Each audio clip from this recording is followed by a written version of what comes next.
the Digital Fair Repair Forum on a bill that I carry in the Assembly, and it's A7006, and Senator Breslin carries it in the Senate, S4104.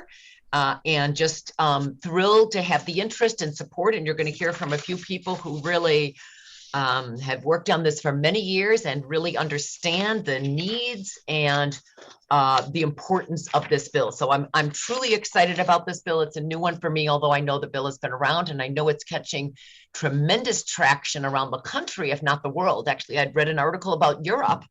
Some countries there adopting this, and that's what caught my eye when I reached out to Donna Lupardo. So this bill, essentially, I'm just going to do the quick introduction. I know many of you know this better than I, but let's just set the stage anyway. This bill is about trying to level the playing field for independent repair shops on digital electronics. It requires companies to provide the necessary parts and information for repairs. And I do remember, I'm old enough to remember the TV repair shops in many strip malls growing up. New York consumers, it is estimated, could save $2.4 billion a year, which is just a stunning number. US PIRG has estimated that it could grow employment at full potential. It initially could grow almost 15% of employees on right to repair shops, but ultimately even do that fourfold or 400%. So it has tremendous consumer savings, tremendous job creation, and I'm all about small business, and we've learned how essential small business is. During COVID, small businesses are our lifeline. And then, of course, it's got the entire piece of electronic waste. And we all know that climate change is the single, one of the single biggest threats to our existence, actually, and we need to take care more for Mother Earth, and electronic waste is just growing leaps and bounds. We had a press event earlier today, and I actually should have brought my collection of laptops and phones and desktops and what have you. So far, Massachusetts is the only state that has passed a serious form of right to repair. So I'd love to say we could lead the nation, but we won't. But we still need to. I think the more states that pass this, the more it will have a ripple effect. And with that, you will hear more. We have just a great lineup today to talk about how this matters in the electronics industry, in the agriculture industry. Senator Breslin, Senator Hinchey, our new Senator Michelle Hinchey, spoke so eloquently this morning at our press event to talk about how that matters. We also had Assemblyman John McDonald, who's one of my prime co-sponsors, talk about what a difference this could make for schools and think about how we could teach children as well. So we're really going to reach out to the education community, because how many children around the country, particularly city kids where many of the schools are still closed, had broken electronics in their house, or ones they couldn't hook up, or an easy repair might have made a difference for having siblings share electronics. So there's just so much on this. Yet we are being fought by some big businesses. So with that, I'm going to start with the Repair Association here in New York, and that is the executive director, Gay Gordon Byrne. And Gay, please take this away, and then we'll go from there. We have folks from the New York Farm Bureau. I'm so thrilled to have. We have folks from Ifixit, some of the small businesses, as well as repair groups, and the Buffalo Tool Library, some great businesses, as well as Consumer Reports, where this is a huge consumer issue, NYPIRG, again, that I already mentioned, Lawyers for the Public Interest, and more. So we've just got a fabulous lineup. And with that, Gay, please go ahead. Thank you. Sure. Thank you. That's a terrific introduction. And again, I got to thank you so much for getting behind this bill, because it's a big bill. It's an important bill. Anyway, just by way of background, we did used to be able to fix all of our stuff. And I'm also old enough to remember that there were repair shops in every town, not just TV repair, but appliance repair. There was always some fix-it guy. And there used to be a Radio Shack where you could go buy things that would let you fix stuff. And what seems to have happened over the past 20 years is that because the internet made it easy for companies to stop sharing materials, Perhaps you remember that things used to come with manuals. Well, those were printed. And when they put them on the internet, they stopped printing them. And then they started saying, well, we need you to log in so we know who's on our account. And then they said, well, we could use this as a paywall. And then they said, oh, we don't want to let anybody see it at all. And it's kind of been a downhill slide that's been going on for 20 years. And we got here because companies have had to do very little to monopolize repair. So they don't sell parts, they don't sell tools, they don't sell diagnostics, they don't sell or even post the manuals freely that would let you know how to go about repairing your stuff. So it's really, we're at the point where probably 90% of the stuff that's on the market, if it has a chip in it, you really aren't going to be able to fix it unless the manufacturer, unless you go and beg the manufacturer. And if the manufacturer doesn't feel like it, it's not happening. So we really do actually have the legal right to repair, but we don't have the legal right to make it practical. And that's what this bill does. It basically makes repair practical again. So companies that are going to do business in New York are going to have to provide fair and reasonable access to the stuff that they already provide. They just don't provide it to everybody. They provide it only to certain people that they have a business relationship with. So that's the background of the bill. And the Assemblywoman is totally correct. We did have a bill passed, and it made it possible for you to take your car to an independent mechanic. And that was done in 2012. So it's pretty recent law. And if all of the horrible things that the lobbyists in opposition said about that bill, that people would drive themselves off the road, they'd kill pedestrians, they'd blow themselves up, they would steal trade secrets, they would abuse copyrights, they would violate patents, they'd be insecure in their cybersecurity. If those things had actually happened, we would know by now. It's been 8 years. So I think we could very confidently say that the same bill, and really the only major difference between this bill and the car bill is the word car or automobile. It's pretty much the same exact thing as you already do when you take your car to an independent mechanic, as opposed to only to the dealership. And the benefits are the same. If there's competition for repair, then there's a lid on pricing. There's more competition for services. People have to do a better job to keep the business. And these are all good things, and they will flow from this bill, even if individuals still want to go to the dealership, or they only want to go to the Apple store, or they only want to go to, you name the product, John Deere. If that's their thing, they can do it, but it shouldn't block the rest of us from having the option of using some other source for repair. And frankly, manufacturers are not entitled to block repair. It seems to become a common thought that they can because they made it, and that's actually illegal under antitrust law. But we're also 20 years away from any meaningful antitrust actions on that topic. I think the horse has fled the barn. I don't think we have the opportunity anymore to deal with strictly an antitrust approach. So we're hoping that New York can make this done for the rest of the world, for the rest of the products that have computerized parts in them, as opposed to just the parts that are associated with motor vehicles. So this is a logical bill. It makes a lot of sense. People will be able to fix their stuff. They'll save money. They'll keep stuff from being thrown out. They'll hold on to the things that they like and not have to face a new learning curve, which is my personal pet peeve. I hate buying new. I don't like having to learn new things. And I would much rather keep my old things working because I know how to operate them. But the opposition is big because there's a lot of money involved. And the money is involved because if you can monopolize a business, it's always more profitable. So monopolizing repair is more profitable.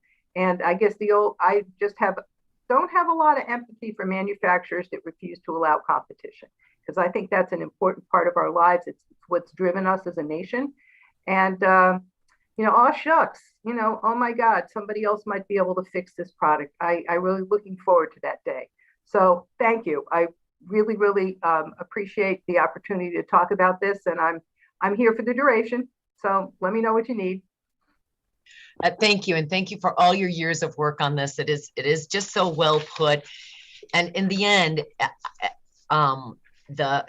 fair repair. It is just a fairness issue. And as a consumer, I do find it frustrating. I have a crack in my iPhone right now, and I've gone to the Fixits in the mall to help save some money. It's $100 to fix my screen each time I go to fix it. And I was told today if I get a new phone, or when I have to, because you almost have to get a new phone at some point, it will be $300 to fix that screen. So that alone is it's just troublesome, and it really keeps people out of the market. And I do think that this is it becomes a real fairness issue, as well as some equity issues here. But thank you, Gay. Thank you for continuing to champion this. Yes, we are running up against some big businesses who are going to oppose this, but that's not the first time we've run up against them, and that's why all your voices are so important. With that, let's turn to the New York Farm Bureau, and we have Jeff Williams, who is the Director of Public Policy. Jeff, Senator Breslin, Senator Hinchey were just so terrific on this morning, and I know we've run into problems here. We talk about consumers, the average consumer saving a few $100s if we had this legislation. But if we talk about the average farmer, it could be in the thousands. Please go ahead. Yeah, absolutely. And you thank you for the opportunity to be here today, and thanks for sponsoring the bill. And, farmers, you mentioned, are small businesses, and they don't have a lot of extra money, but they also are dealing with more and more complex equipment on their farms every day. And that makes it more efficient, but also makes it more troublesome to get repaired. And so when especially this time of year, farmers are out planting corn and soybeans, and they're hammering right now. And if a tractor or a piece of equipment goes down, they can't just stop and say, well, I'll break it down in the shop, and next week I'll pick it up and it'll be great. They need to get that thing going as soon as possible.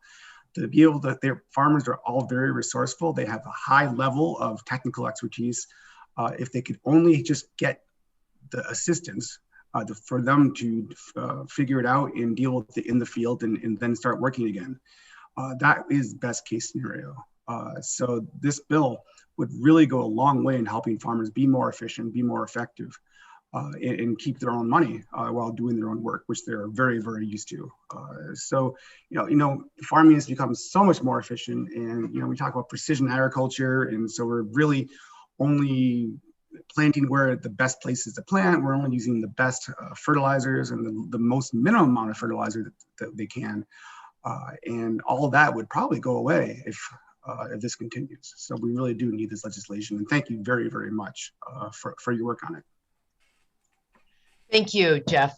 This is such a big issue, and we all know what has happened to small farms in this country. There's been so much work to help save farms in this state, and I just think this is a critical piece of it. So I really appreciate the Farm Bureau backing this legislation.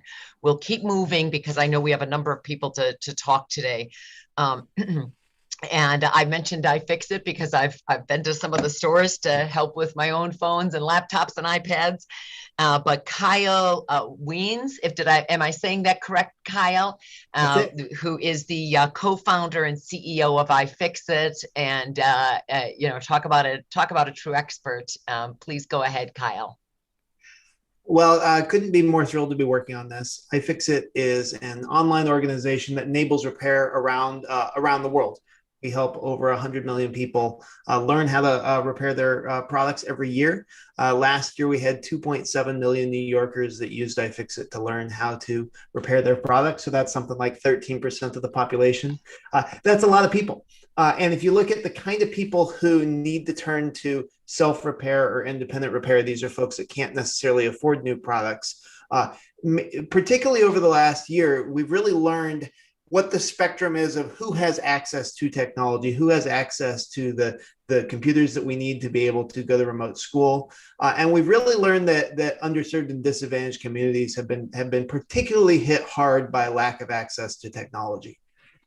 And so they have turned to places like Ifixit for the information and said, hey, maybe I can give my child my older laptop. Maybe I can put more RAM in it to make it work with Zoom. But that only works if the manufacturers enable that. And increasingly, we're seeing you'll have something like a diagnostic software tool to program a new part that Apple won't make available to technicians, or perhaps you need a new screen to fix your Samsung Galaxy, but Samsung won't sell those parts directly to consumers.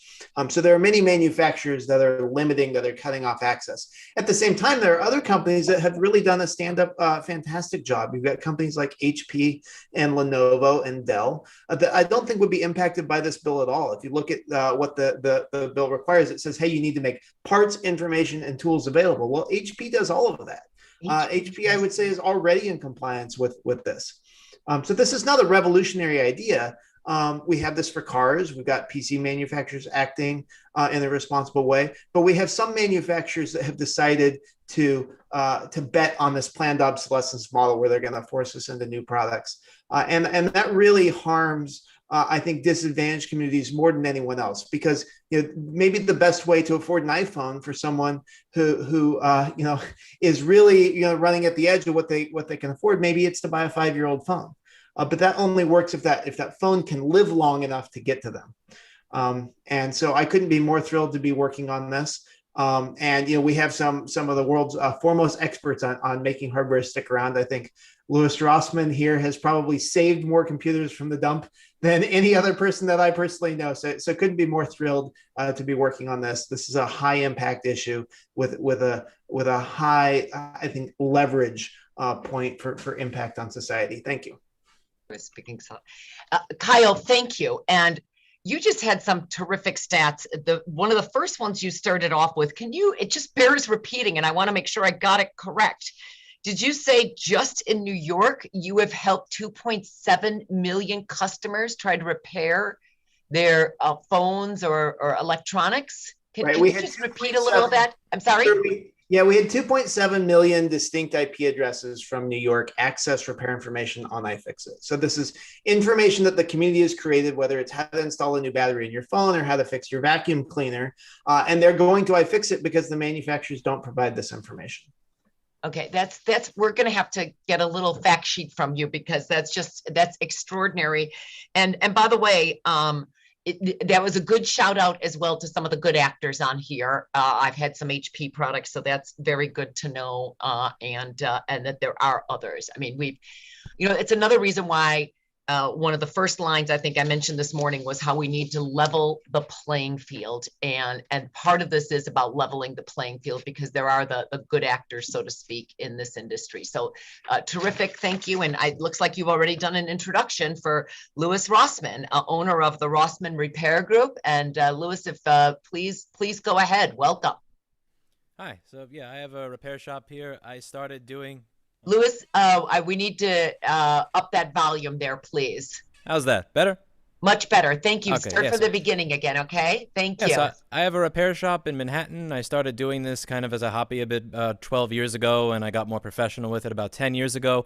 The thing that makes me excited about this, doing it for a job, is that I started off doing this with about $268, and I had a few $1,000s in credit card debt, and now I have about 15 employees. The salaries range from $15 to $42.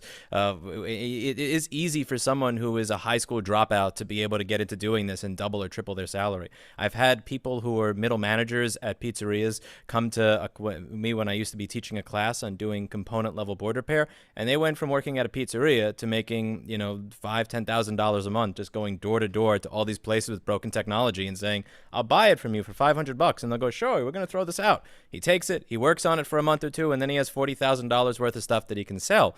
And there's something really rewarding about being able to take stuff that is actually in a garbage and not only make it work again and save some people money who are buying it who couldn't afford a new one, but to also be able to make a living for yourself, to be able to, leave Walmart, leave the, being a cashier at Kmart or something, and be able to do something that makes you a lot more money when you just don't have the qualifications to go on monster.com with your resume and be able to make a living.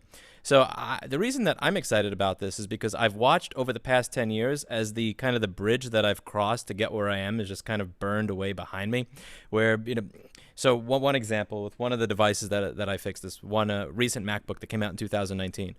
I used to just be able to go to a website and buy a charging chip to be able to fix this. It's a $2,000 product. Apple charges $1,500 to fix the motherboard. The chip that dies is $5. So there's anywhere between that $5 cost of the chip and the $1,500 Apple charges you, there's a lot of room there to be able to make a living at fixing them. And when I go to the manufacturer of the chip and I say, hi, I'd like to buy this, they say publicly, we can't sell it to you. Apple doesn't allow us to sell it to you. And that's just, and more companies are doing this across every single industry. And I'm still able to get access to some of this stuff by means that I'm obviously not going to put in a public broadcast. But many new people are not. And that means that they're not going to be able to start repair businesses. They're not going to be able to help save their customers money. They're not going to be able to take that path from a few $1,000 in credit card debt and I have $200 in cash to I have a store and 15 employees. And I want to make sure that's still there for the next generation.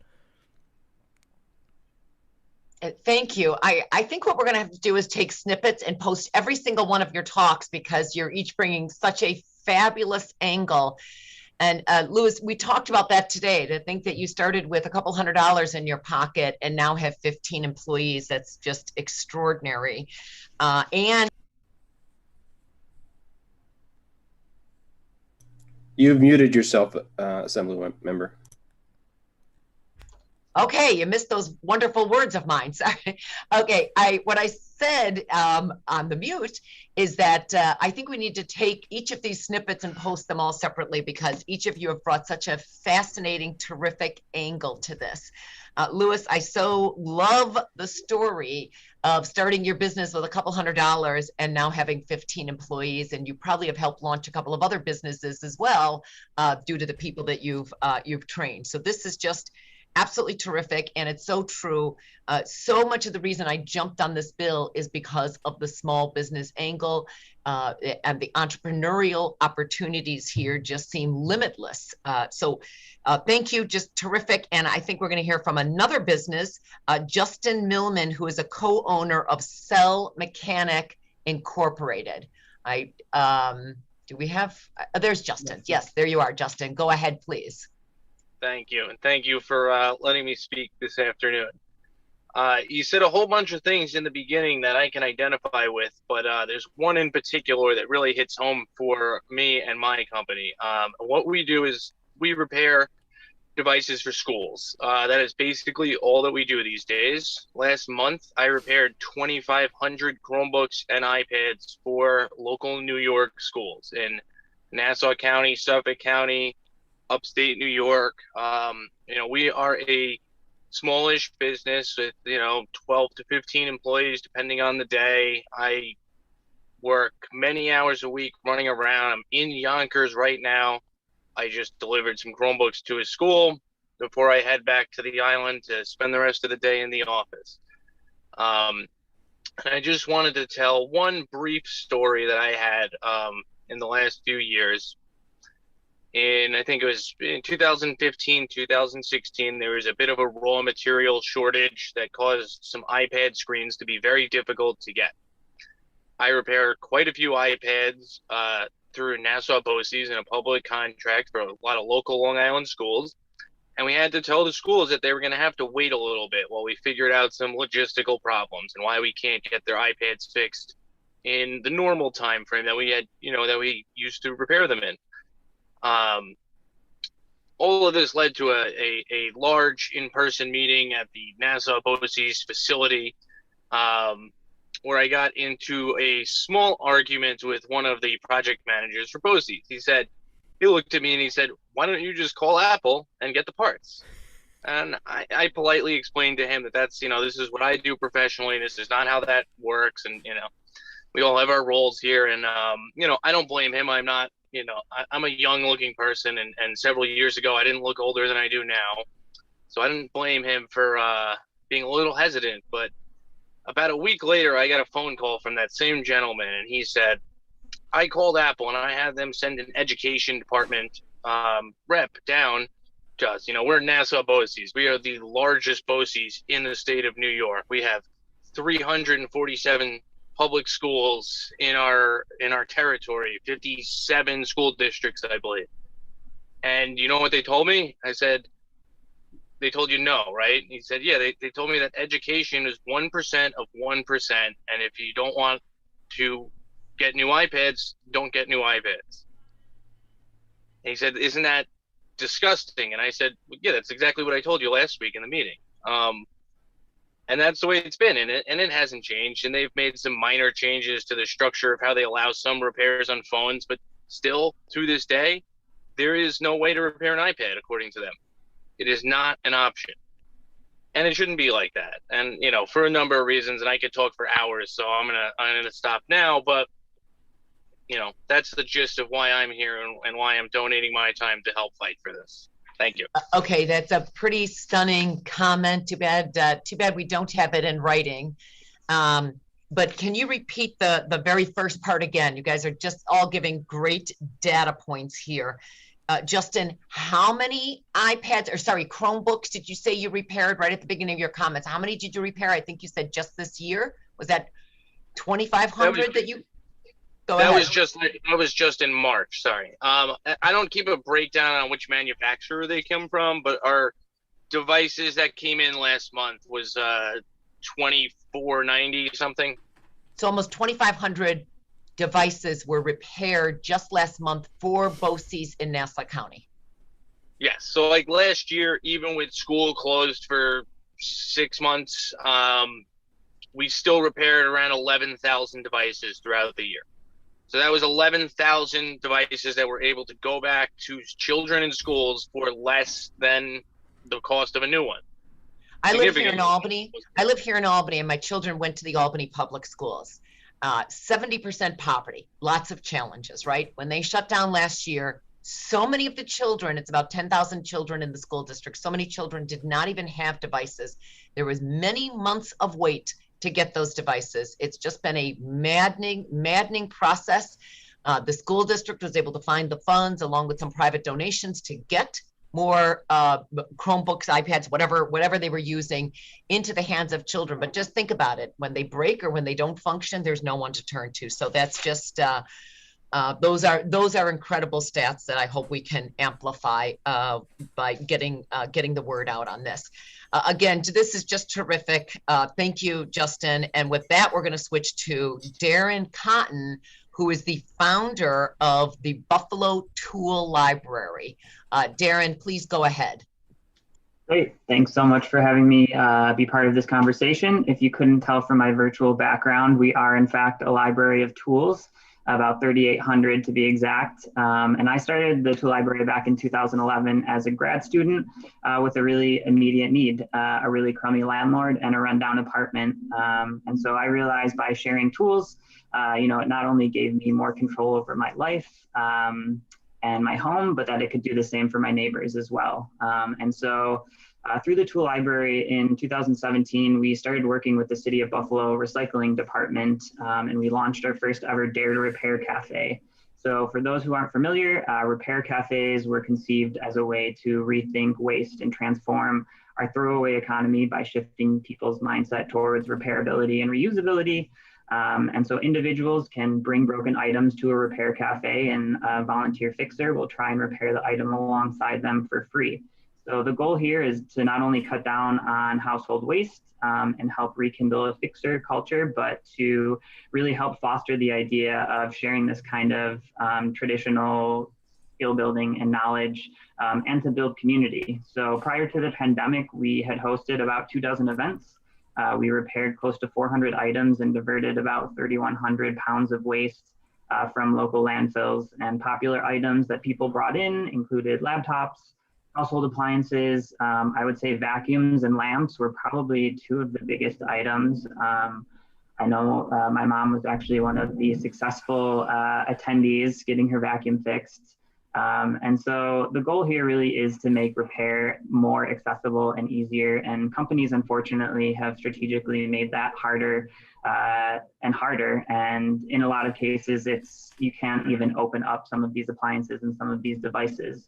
and they don't make it financially feasible for consumers to be able to fix their own devices. So the goal here, which we love, is to really force manufacturers to make repair an accessible right. And so, we really believe here at the Tool Library that New York needs the Fair Repair Act because we can't afford to keep contributing to the waste problem. We think that repairing more could allow us not only to save money, but to allow society as a whole to consume less, produce less, and waste less, all while maintaining, if not improving, our collective quality of life. So we believe that when you buy something, you should own it and have the right to repair it.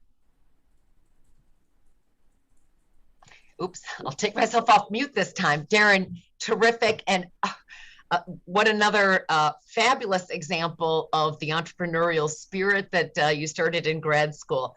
We had Chris from computer repair, I'm forgetting the exact name of it, or cell repair this morning. And he said, if you buy it, you should own it. But the fact that you can't repair it, and he said it in a much catchier way, but the fact that you buy a product that you can't repair, it's like a planned obsolescence. In some ways, do you really own that device? Terrific stuff, and love your Dare to Repair ideas. I could use a couple of those classes. And with that, we're going to switch to Jean Crowley, teacher at the Ethical Culture Fieldston School. Hi, Jean. Welcome. Thank you so much for having me. So I work at a pre-K through 12 school here in New York City. We're not a large school, about 1,600 students. And we have repair experiences for children as young as 10 years old, all the way up to 17. We have a repair tutoring model where kids work with each other to teach them how to repair their own devices. We started in 2015. Each year we average between 200 and 300 devices. The kids repair their own cell phones. They break a lot of cell phones. And I really wanted to highlight something that's super important here. In addition to the devices being fixed, we're providing an affirmative environment for curiosity. So we really have two kind of kids who come to our center. We have kids who are kind of like tinkerers and perhaps electronic destructors, who we bring in and say, you know what, your interest is good, and let's cultivate that, and let's make you an expert and give you a productive outlet for all of these things you've been doing on your own. And we also have students who come in who would never even consider themselves as repairers. It never even occurred to them, and we provide these experiences for them to see themselves connected to electronics and connected to a machine in a way that was completely outside of their thinking before that moment. And I think it's so important to look at, we think of kids, they're so young, right? When we started this in 2015, our students who are sophomores are graduating this year, some of them with degrees in engineering. And so I want to highlight this quote that, Lewis said about burning the bridge behind him. Every single person who works at these companies who are fighting against the right to repair grew up in a repair-friendly environment. The innovations that make their companies what they are today are only possible because they grew up in a space that affirmed and rewarded curiosity that led them on to become innovators. And one thing I'm really worried about, and as I see, in my own center, parts are less available. Students come to me and they say, Jeannie, can I do this? Is this okay? Am I going to get in trouble? Will this impact my ability to get into college if somehow they come after me? We're creating a chilling effect for young innovators. And it's an incredible national self-own for us to think about the innovation pipeline and to cut that off. So we right now see repair fading off pretty sharply. And that has a very different impact at the youth level than at the adult level, because the kids coming up in this next generation will never have contact with repair if we allow this current pathway to continue. And you think about the long tail of that, the kids who are discouraged from repair, the kids who are told, no, you don't own it, you have to take it to a company, you are solely a consumer. If you open it up, you could be punished quite harshly. Those kids are not going to go on to be future innovators. And so the long tail of the American workforce that makes it possible for us to sustain future innovation is going to die out if we allow the current trend to continue. And what's interesting is, the DMCA is an American piece of legislation, so it's not going to die out other places, we're just going to do it to ourselves. And so I think it's so important, in addition to the existing adult members of our New York community who are living and thriving with repair and need it to continue, there is an entire generation of young innovators coming up the pipe who will not be able to continue in that path if we turn this off for them now.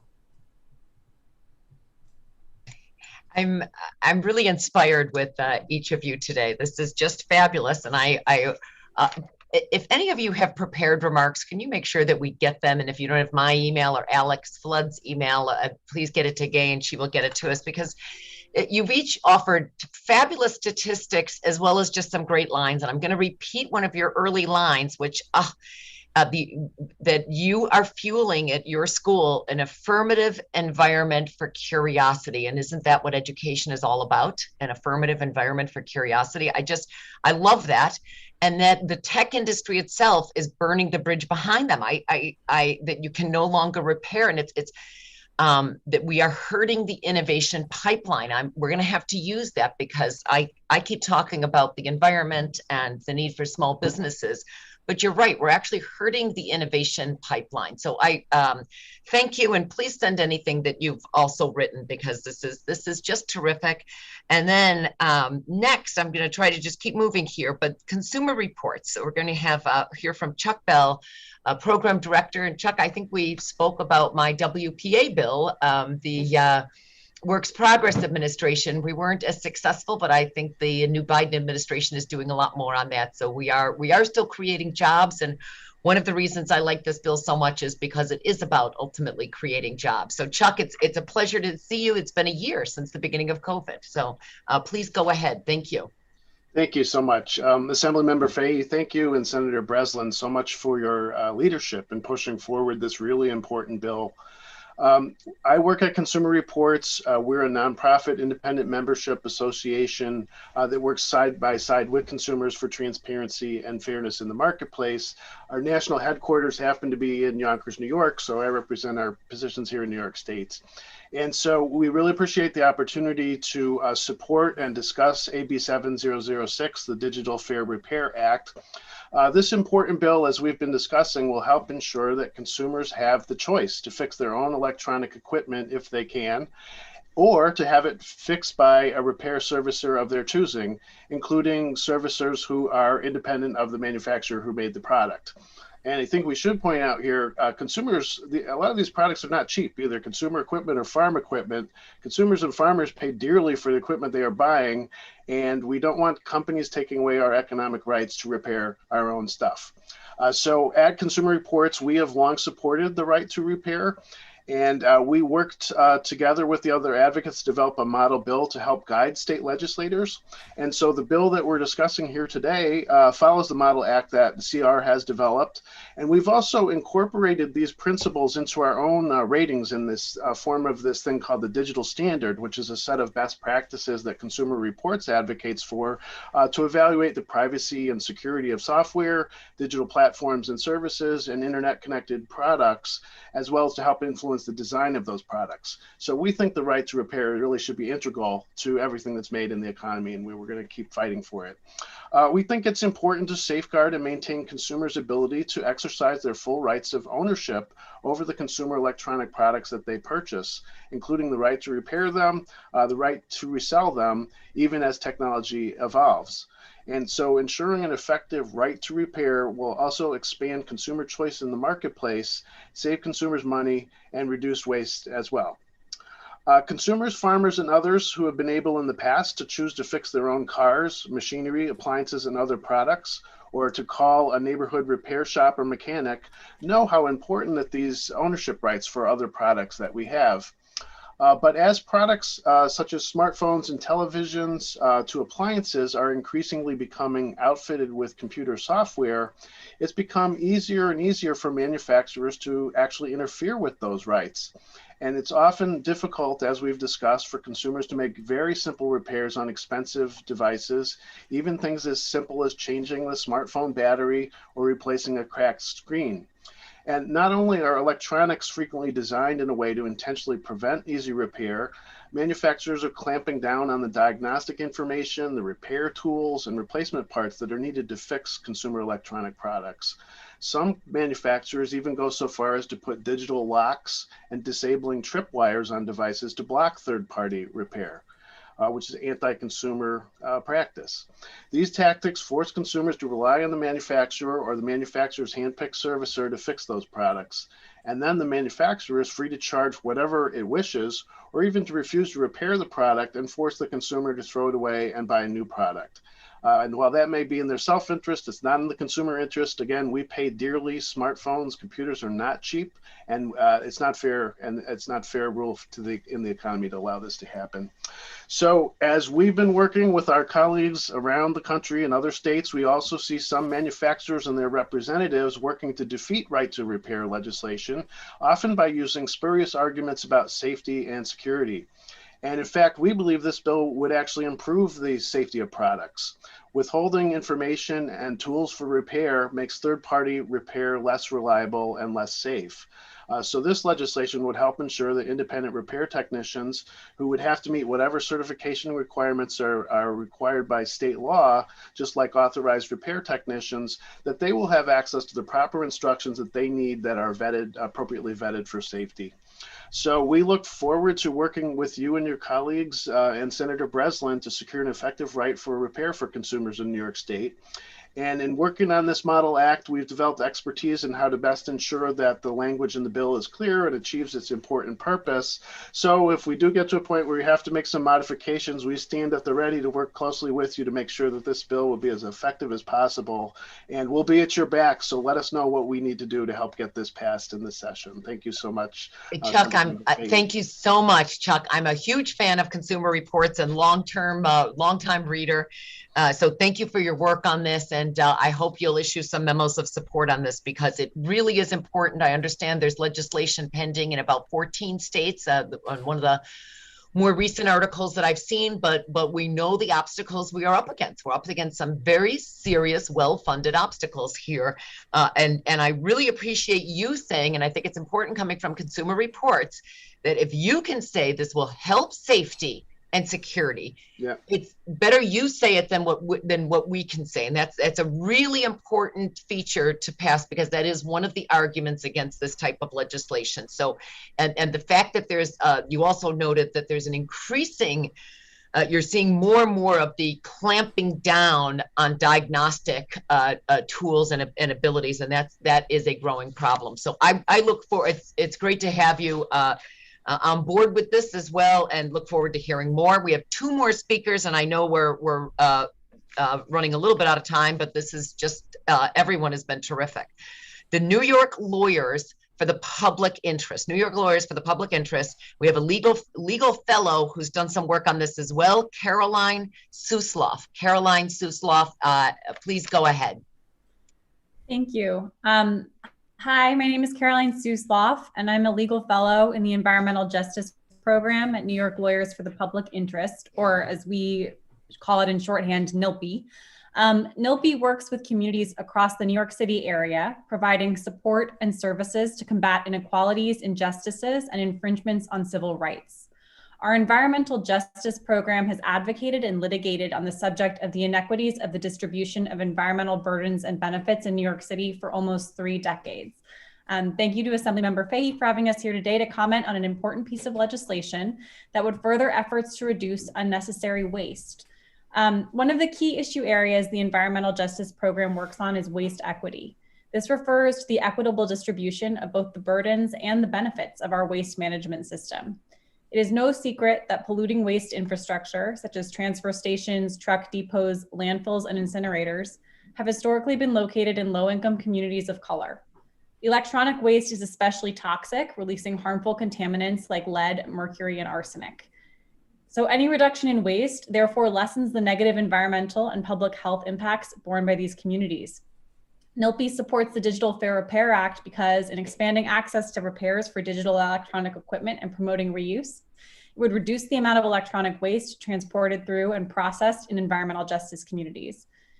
NILPI is also interesting in making it easier for those living in environmental justice communities to participate in positive waste management practices. The Digital Fair Repair Act would expand access to repairs both geographically to areas currently underserved by digital electronics manufacturers and economically, since more competition in the digital repair industry would drive down the costs of repairs. For example, a quick Google search indicates that there are no Apple stores or Apple authorized repairers in the borough of the Bronx, and very few in Brooklyn or Queens as compared to Manhattan. Yet the communities of the South Bronx, North Brooklyn, and Southeast Queens bear the brunt of New York City's waste processing. This new act would enable small local businesses to affordably service these communities. Thank you to the Assembly member and everyone else gathered here for today for your time, and we look forward to working with you to create a more equitable and sustainable waste management system. Caroline, thank you. Thank you for your work. This is about the public interest, and love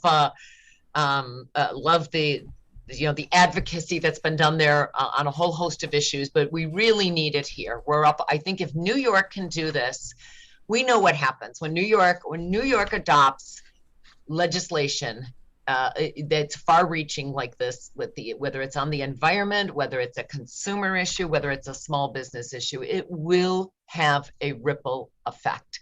But that's also why it's going to be fought so hard here. Really welcomed your continued support. And then to close, although we're happy to open this up for questions for a couple of minutes, but I want to now go to Nathan Proctor with US PIRG, who is heading the director of the Right to Repair campaign. And I've already quoted you so many times, Nathan, the report that you had recently issued, which I find so helpful. So it's certainly not last, but well, you are last, not least. Go ahead, Nathan. Thank you so much, Assembly Member. Yeah, it's wow. So, we've heard some just incredible stories, right? So about how farmers need access to these tools quickly when they're during short planting windows, or how schools need to be able to affordably repair devices so that kids can continue to learn remotely. You heard stories about people who launched careers just taking junk and turning it into tens of thousands of dollars worth of used equipment. And I just wanted to give you a couple more kind of points. We talked a little bit about the environment, but I wanted to make just give you a couple additional facts. Electronic waste is a huge problem, and the manufacturing of new electronics is a huge environmental catastrophe. Americans get rid of 416,000 cell phones a day, which is patently absurd. We buy these $800, kind of handheld supercomputers, which I'm a big Star Trek fan, and there's like 7 devices in Star Trek that you need just to do what one iPhone does, because we've made this unbelievably useful piece of technology. And then these companies want us to treat it as if it's disposable. I mean, that's just patently absurd. And if you look at the amount of environmental damage done to produce that phone, I think you realize that we have to stop this trend. In Mongolia, there's a lake of acidic radioactive mud, which is an off product for trying to create this chemical that is used in the glass of these phones. I mean, there's literally it's a monument to how fast we're consuming these things, and we should keep them going. But if we're going to do that, we need to stand up to the companies who've made waste their model. Even though that electronic waste is 2% of the volume of our waste stream, it's something like 70% of the toxic heavy metals that we're putting into landfills. It's a huge issue. And it's a big climate, thing too. You mentioned this, Assembly Member.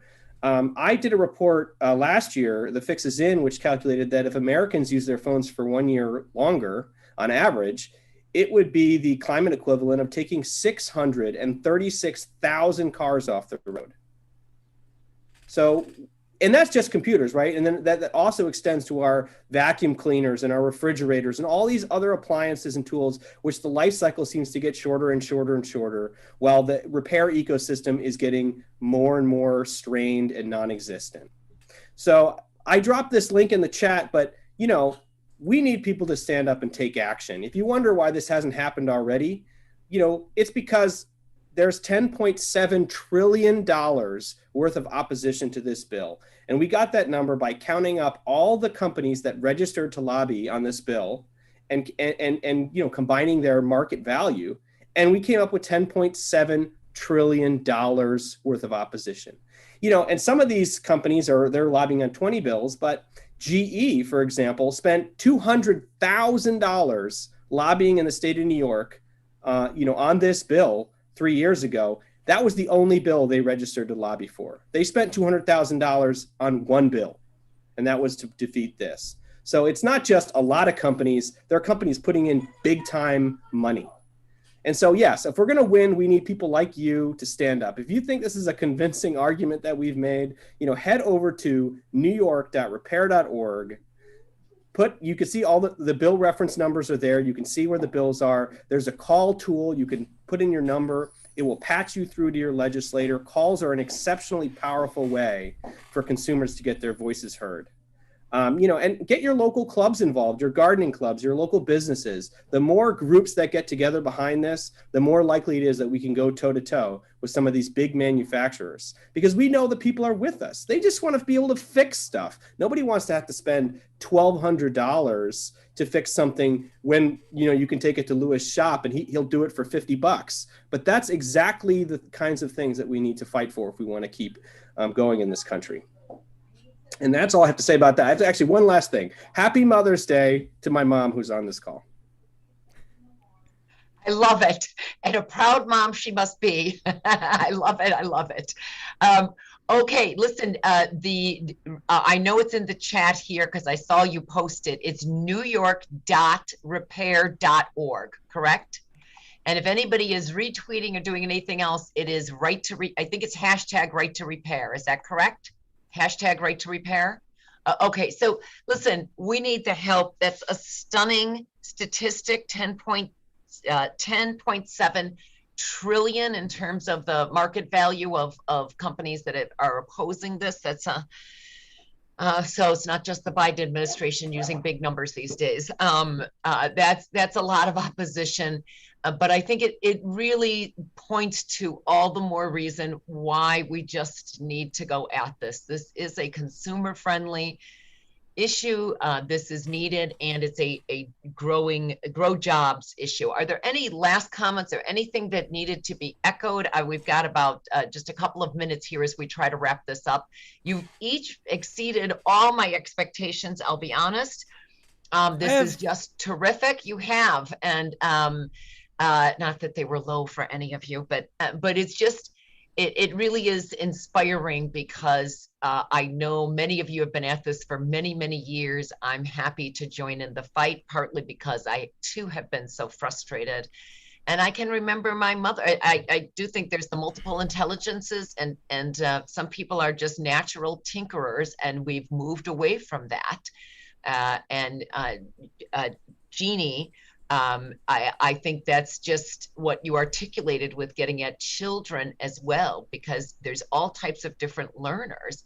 And if we can get, this is the truest definition of hands-on learning that so many children and adults excel at. So Gay, you went at the beginning, you've been leading the charge on this, or Jeff, we haven't heard as much on the ag industry. Is there any last minute comments or things to echo here? Please just shout it out. Yeah, I will shout out. I was thinking after our press conference this morning that, yeah, we have a lot of opposition, but what we don't see is any opposition from regular people. We don't see opposition from any of the consumer groups. We don't even see any opposition from any of the big users of technology. There aren't any groups of bankers and insurance companies that say this is bad. They're quiet, which we would prefer they would be more vocal. But honestly, everybody that's a user of something with a chip in it is supportive.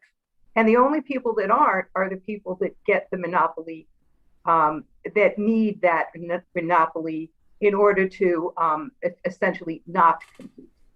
So I'm starting to look at who's not on the list, other than the 10 trillion that are. Okay, great. Jeff, it looked like you were going to say something, please. I was going to say thank you very much for putting this program together. This is getting these people in the room to talk about this important issue is really spectacular, and I hope it moves the needle.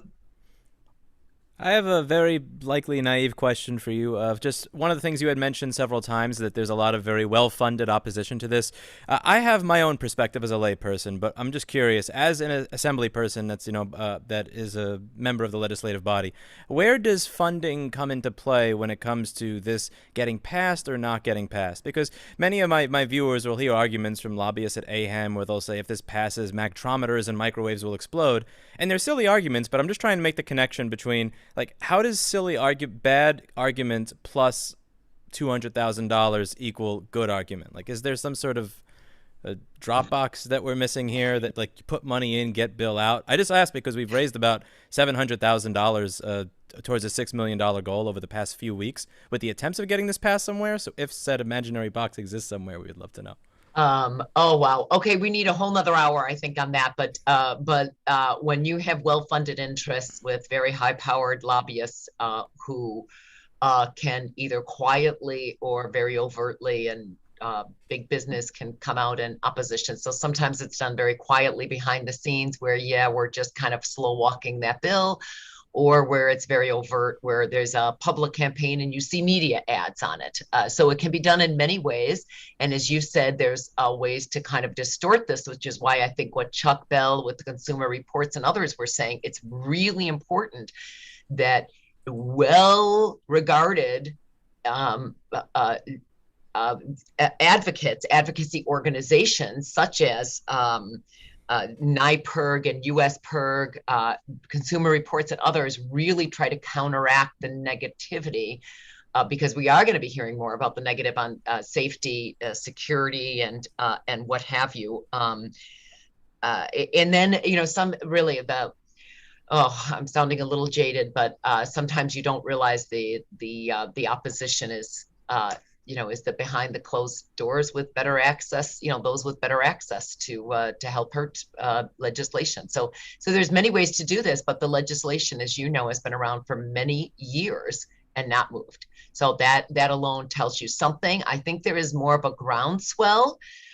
And I think I keep saying, if COVID has taught us nothing else, it's taught us the importance of entrepreneurial and the gig economy, the keeping small businesses alive on our main streets, and providing supplemental income for people. So I just think there's so many reasons to do this, and we are at an absolute crisis on the climate. So I loved Nathan's stat about and it's not in front of me, Nathan, about what it would mean if we had, what was the line about? Yeah, so I actually have a stat for New York specifically, but if Americans use their cell phones 1 year longer on average, it would be the same reduction in pollution as taking 636,000 cars off the road. For good. Just, in other words, that year, or for in general? 636,000. Well, I mean, if Americans over time continue to use their phones 1 year longer on average, it would be every year. But if they only did it for 1 year, then yes, it would only. It's the equivalent of 636 cars off the. Exactly. That's the kind of thing that. So we need multiple advocates here. We need the climate change folks. We need the consumer folks. We need the education folks desperately on this, because I think we've really realized how many problems we've had over the last year with overnight schools having to transform to virtual schools, and what that meant for children, especially children who were not as technologically connected or savvy.